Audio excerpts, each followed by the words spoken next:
Hello, everyone. After a decade in this business, we have seen just about everything. And today, I'm going to share what we have actually confirmed from our experience in the shop. The asterisk code 62 asterisk on many Kawasaki motorcycles is related to the asterisk electronic exhaust valve system.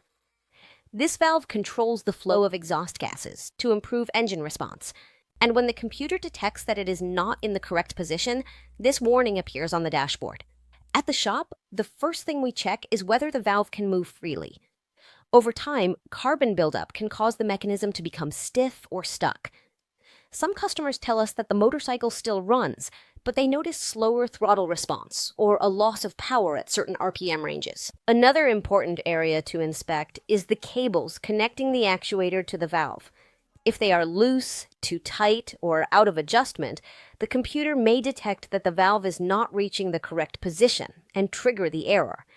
That is why technicians recommend checking the adjustments before replacing any parts. There are also cases where the problem comes from the electric actuator itself.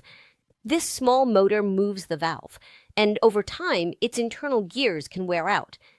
Some customers report hearing noises near the exhaust, or noticing that the code returns after being cleared, which may indicate that the actuator is not completing its full movement.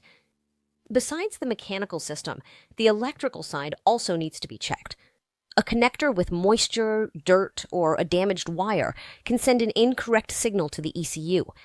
In many situations, a proper wiring inspection can prevent unnecessary replacement of expensive components. Kawasaki recommends performing a complete diagnostic procedure before replacing parts, checking the actuator, connections, cables, and valve operation according to the specific model's service procedure. Not every asterisk code 62 asterisk asterisk means that the component itself is damaged.